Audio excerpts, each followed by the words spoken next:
रमजान के मौके पर ट्रैफिक पर काबू पाने के इकदामात के साथ पुलिस को इस बात की हिदायत दी जाएगी कि वो इफ्तार के मौके पर ट्रैफिक चालानात से गुरेज करे, क्योंकि इफ्तार का वक्त इंतहाई उजलत का होता है। ऐसे मौके पर चालानात न किए जाएं।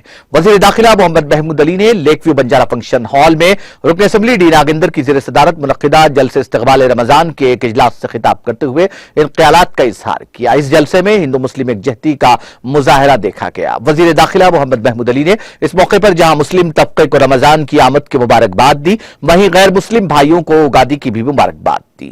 वजीर दाखिला मोहम्मद महमूद अली ने इस मौके पर हुकूमत तेलंगाना की रिवायती गंगा जमनी तहजीब को फरोग देने की कोशिशों का भी जिक्र किया। इसके साथ साथ अक़लियतों की फलाह बहबूद और उनके बच्चों के लिए तालीमी इक़दामात पर भी तबादले ख्याल किया। इस मौके पर रुकन असम्बली डी नागेंद्र ने भी खिताब किया। वजीर दाखिला मोहम्मद महमूद अली का जलसेगाह में पहुंचने पर पुरतपाक इस्तकबाल किया गया।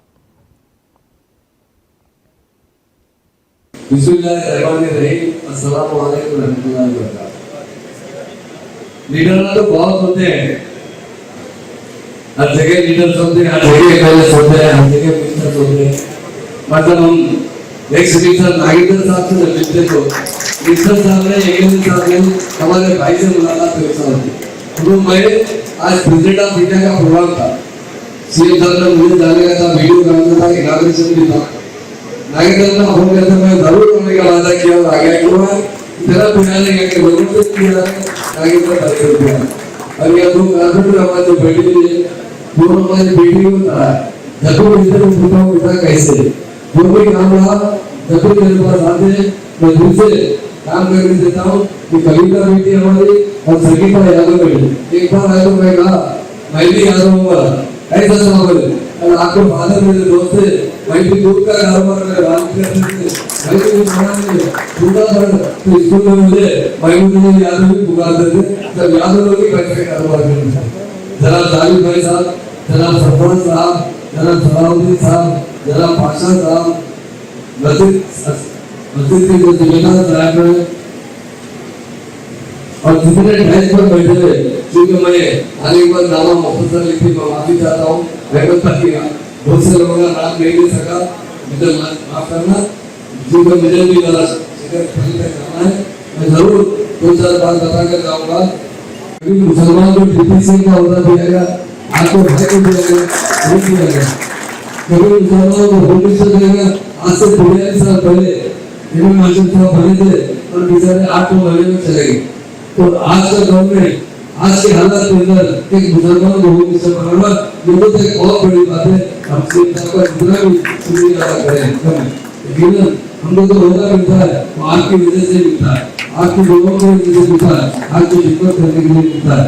इसलिए मेरे भाई बहनों, रमजान का महीना आ रहा है, अभी आगे करना भाई हमारे ट्रैफिक के इंस्पेक्टर साहब, डीसीपी साहब को बुलाएंगे, जरूर कहेंगे कि हैदराबाद में सारे हैदराबाद में ट्रैफिक का कानून जो बन किया जाए। और खास तौर से 2 दिन पहले ही एक माइनॉरिटी मीटिंग थी रमजान के इंतजाम के सिलसिले में, और इफ्तार के टाइम पे चालाना भी बंद करने की उसी वक्त से पता चला तो मुझे इफ्तार के 2 घंटे तक कोई मोटरसाइकिल अगर किसी मस्जिद के पास है उसकी फोटो नहीं लेना चाहिए, चालान नहीं करना चाहिए, हालत में 5 मिनट के प्रोवाइड करना चाहिए। हमारी पुलिस इंडिया में नंबर 1 पुलिस की तरह काम कर रही है।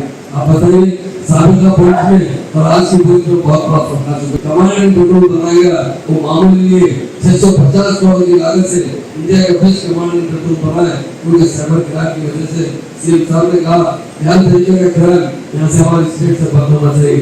इसलिए मैं तमाम भाई से गुजारिश करने के लिए आया हूँ, क्योंकि मुझे आगे तरफ फोन करें और अभी जो आगे जाना मैं बोला जरूर आगे जाता हूँ। मस्जिद में वगैरह क्योंकि दोहर की नमाज के बाद था तो नमाज में 15 मिनट तो जरूर आपको पास आगे जाने के लिए आया हूँ। तो मैं आपसे गुजारिश करना चाहता हूँ आप किस चीज से फिक्र करेंगे रमजान के बारे में नागेंद्र में हाथ पकड़ के ले आके सीएम साहब को बांटेंगे। बहुत जरूरी है कि पहले का रमजान में इलाज होना चाहिए। आप दुआ कीजिए, अपनी कोशिश करेंगे, इंशाल्लाह हो जाएगा। तो तमाम दूसरी बात से कहना चाहता हूँ, बहुत पार्टी को हमने देखा, हिंदुस्तान में भी बहुत पार्टी ने रूल किया। आज हमारा तेलंगाना जो गंगा जमुना तहजीब है, प्यार मोहब्बत है, हर तरीके से तरक्की करने वाली कोई स्टेट है वो तेलंगाना स्टेट है। इसलिए मेरे भाइयों, मैं आपसे रमजान की मुबारकबाद और मेरे हिंदू भाई भी यहाँ पर उन्हें उगादी की मुबारकबाद देता हूँ। हम लोग तो ईद मनाते हैं, हिंदू भाई हो या मुस्लिम भाई हो, आज जो प्यार है इससे पहले कि वो प्यार देखेगा बोलिए नहीं, आज जो प्यार और मोहब्बत से जीते अमन से रहते हैं। हमारा हर डिपार्टमेंट बहुत अच्छी तरीके से काम कर रहा है और यही सीएम साहब इंडिया में यही चाहते हैं कि हिंदुस्तान के लिए तेलंगाना स्टेट की मिसाल बनना चाहिए। आज बड़े बड़े लोग आते हैं, उनसे कहते हैं साहब हमारी स्टेट में तो 12 से स्कूल थे, इसमें 2000 बच्चे कहते थे और 1500 से ज्यादा बच्चे नहीं थे। आज अल्लाह के फोटो करते 1,40,000 बच्चे मुस्लिम बच्चे पढ़े, इसमें लड़कियां भी तो बच्चे अमेरिका जाना चाहते हैं, ऑस्ट्रेलिया जाना चाहते हैं, तो गरीब लोग है इसके माँ बाप के पास पैसे नहीं, उन्हें सीएम साहब हर साल 250 बच्चों को वो 20 लाख रुपए देते हैं जो नॉन रिफंडेबल है। आप देखिए इंडिया में किसी स्टेट में इसकी हुई। इसलिए मैं बताना चाह रहा हूँ तेलंगाना बनने के बाद हर सौ प्यार में हम भी तरक्की करने के लिए सीएम साहब यही सोचते हैं।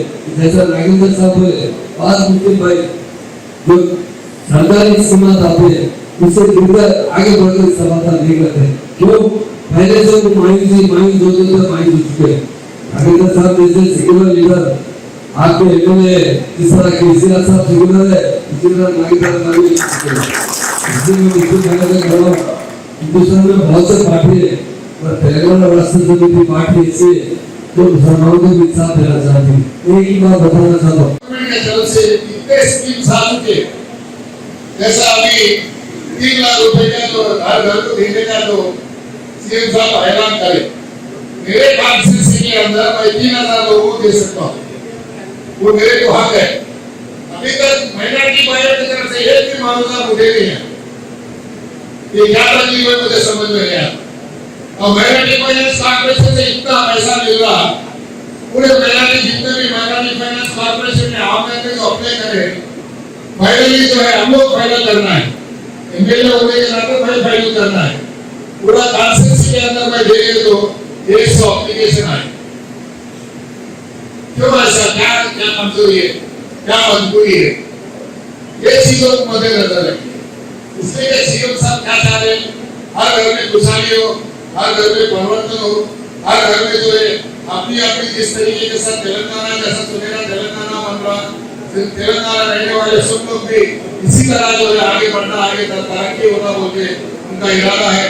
तो मेरी गुजारिश है कि ये और 59 जीओ सबके लिए बिना मजहब और मिलत और कास्ट करते हुए सैचुरेशन का मतलब है जो भी हकदार है